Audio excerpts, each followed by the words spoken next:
You know, when you look at a group like SB19, what do you see? You see the massive arenas, the hit songs, the global fame. It looks like they just exploded onto the scene, right? But what about the journey that got them there? Today, we're going to pull back the curtain on the unseen grind that made it all happen. This isn't a story about luck, not at all. It's a story about pure, unfiltered hustle. All right, let's just break it down.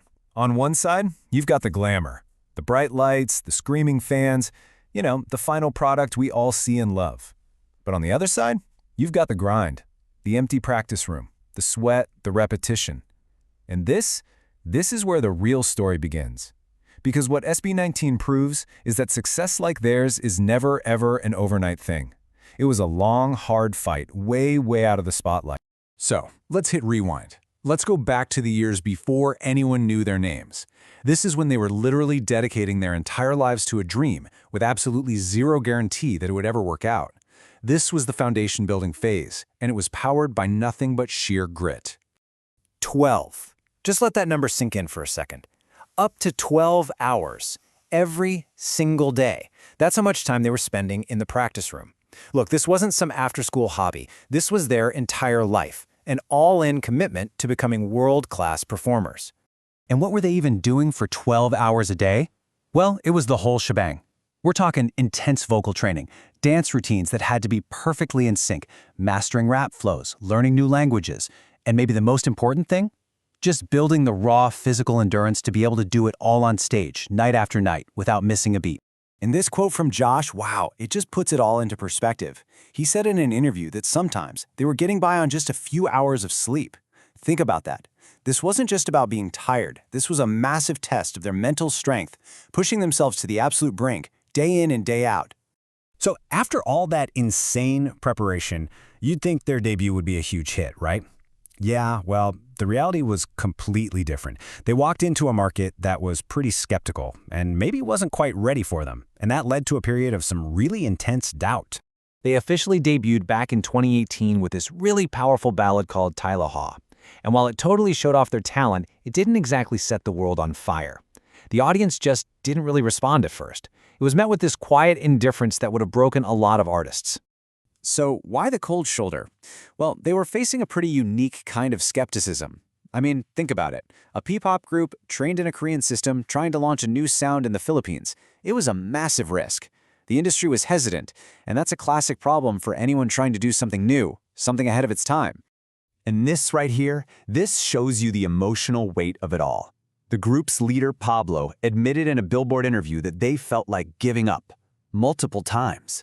Can you even imagine that? Pouring years of your life into something, sacrificing everything, just to feel like it's all going nowhere. But then, everything changed. In this next part, it's not about some magical stroke of luck, no. It's about what happens when years of non-stop preparation finally slam into one perfect moment of opportunity. This was their turning point. So get this, it all kicks off with a simple dance practice video for their song Go Up. It gets uploaded, starts making the rounds online, and suddenly, people stopped scrolling. They watched, and they were just blown away by the energy, the precision, the raw talent. It wasn't an overnight thing, but it was a fast-moving fire, spreading because all those years of hard work were finally on display for everyone to see. It was just impossible to ignore. And this brings us to what I think is the most important idea here. We have to totally rethink what luck even means. Luck isn't just random chance. It's about being so prepared, so good at what you do, that when your moment finally shows up, you are more than ready to grab it. For SB19, Go Up was that moment, and their years of preparation made them undeniable. And from that moment on, there was absolutely no looking back. They didn't just break through the barrier, they completely shattered it. They cemented their own legacy for sure, but they also dragged P-pop onto the global stage, kicking off a whole new wave in music. And the achievements? I mean, they speak for themselves. They became the first Filipino act ever to be nominated for a Billboard Music Award for Top Social Artist.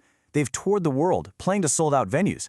They have truly put P-pop on the map as a genre the whole world needs to pay attention to.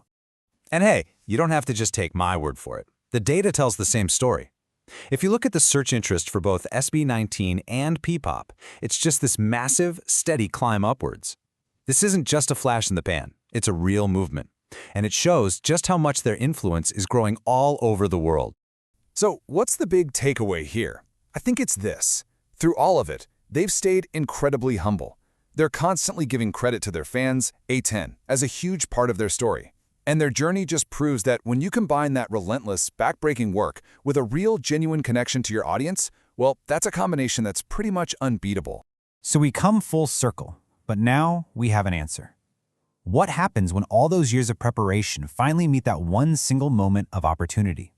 You get a phenomenon like SB19. It just goes to show you that the success we see is almost always built on a mountain of hard work we don't. And it kind of makes you wonder, doesn't it? What unseen grind is happening right now behind the next big thing you're about to fall in love with?